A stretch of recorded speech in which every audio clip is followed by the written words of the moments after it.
ഇരമ്യാ പ്രവചനം 25-ാം അധ്യായം 5-ാമത്തെ വാക്യം.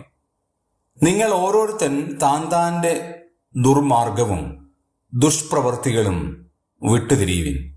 എന്നാൽ യഹോവ നിങ്ങൾക്കും നിങ്ങളുടെ പിതാക്കന്മാർക്കും തന്ന ദേശത്ത് നിങ്ങൾ എന്നുമെന്നേക്കും പാർക്കും.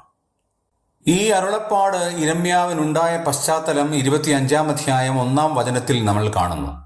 യോശിയാവിന്റെ മകനായ യഹൂദാ രാജാവായ യെഹോയാക്കീമിന്റെ 4-ാം ആണ്ടിൽ ബാബേൽ രാജാവായ നെബൂഖദ്നേസറിന്റെ 1-ാം ആണ്ട് തന്നെ സകല യഹൂദാ ജനത്തെയും കുറിച്ച് ഇരമ്യാവിന് ഉണ്ടായ അരുളപ്പാട്.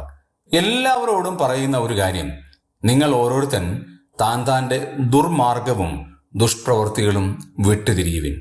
2 വാക്കുകളാണ് ഉപയോഗിച്ചിരിക്കുന്നത്. 1 ദുർമാർഗം, 2 ദുഷ്പ്രവൃത്തി. ദുർമാർഗങ്ങൾ എന്ന് പറഞ്ഞാൽ ദൈവത്തിന് നിഷിദ്ധമായിരിക്കുന്ന മാർഗങ്ങളിലൂടെ അവർ യാത്ര ചെയ്തു, അവർ പോയി, അത് നിങ്ങൾ ഉപേക്ഷിക്കണം. 2 ദൈവത്തിന് ഇഷ്ടമല്ലാത്ത ദുഷ്പ്രവർത്തികൾ അവർ ചെയ്തു. ജീവനുള്ള ദൈവത്തെ തിരസ്കരിച്ച് ജീവനില്ലാത്ത ദൈവത്തെ ആരാധിച്ചു. ആ ദുഷ്പ്രവൃത്തി നിങ്ങൾ വിട്ടുതിരിയണം, ദൈവത്തിങ്കിലേക്ക് മടങ്ങി വരണം. അങ്ങനെ മടങ്ങി വരുമ്പോൾ നിങ്ങൾക്ക് അനുഗ്രഹം ഉണ്ടാകും എന്ന് ദൈവം പറയുകയാണ്. നമ്മുടെയും ജീവിതത്തിലുള്ള പാപപ്രവൃത്തികളെ ഒന്ന് വിട്ടുതിരിഞ്ഞ് ദൈവത്തിങ്കിലേക്ക് വരുവാൻ ദൈവം നമ്മിൽ നിന്ന് ആഗ്രഹിക്കുന്നു എന്നുള്ളത് എപ്പോഴും എല്ലാ കാലത്തും പ്രസക്തമായ ഒരു കാര്യമാണ്.